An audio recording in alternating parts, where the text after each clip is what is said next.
This is All India Radio. Please stand by for our next program.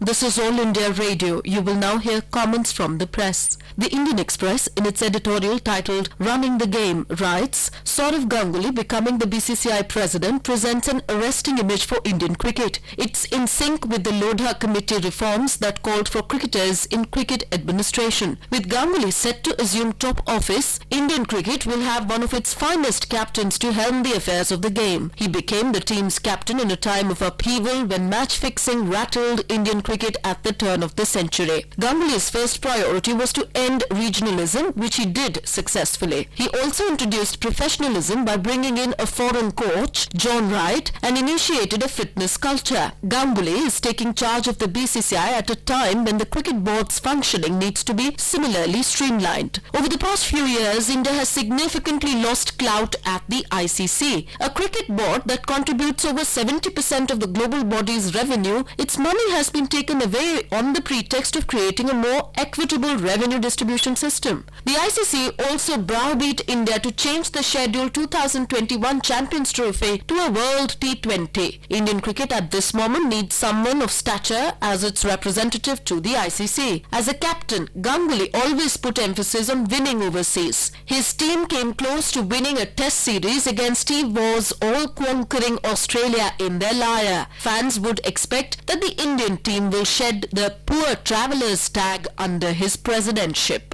The Hindustan Times, in its editorial titled The Contrast in the Campaigns, says, on Sunday, Prime Minister Narendra Modi and Congress leader Rahul Gandhi kicked off their campaigns in Maharashtra. They followed it up with rallies in Haryana on Monday. Both have started their public outreach in completely different circumstances in the two states. In Maharashtra, the Bharatiya Janata Party is in pole position. Chief Minister Devendra Fadnavis has established himself as a skilled political manager. Its alliance with the Shiv Sena is in place, and the alliance looks set to return to power. The Congress is facing a deep crisis. It has crumbled in traditional strongholds. Many leaders have quit the party. Its social alliance has frayed, and it is not clear if the party will even manage to come third or be overshadowed by the Nationalist Congress Party. In Haryana, the BJP's Manohar Lal Khattar is the clear favourite, while the Congress has just about resolved its internal factional feuds to be able to get the battle ready. Mr. Modi thus spoke from a position of supreme confidence. He stuck to two themes that paid rich dividends in Lok Sabha elections. The first was welfare and the central and state government's delivery of services, electricity, toilets, gas connections on the ground. The second was nationalism, with Kashmir as a key issue. Mr. Modi dared the opposition to reverse the move on Article 370 and promised normalcy in the state soon. If there was one element missing in the messaging, it was addressing the concerns on the economy. The government has indeed taken corrective steps, but it needs to do more to revive sentiment. Hearing the PM on the road ahead would have been useful. The Tribune, in its editorial titled Air Quality Concerns, says, the burning of crop stubble is a problem that comes back to haunt Punjab and Haryana every year. The bearing it has on pollution levels in Delhi has made the Supreme Court seek a status report from the Ministry of Environment on the recommendations of a task force to prevent straw burning. On Sunday night,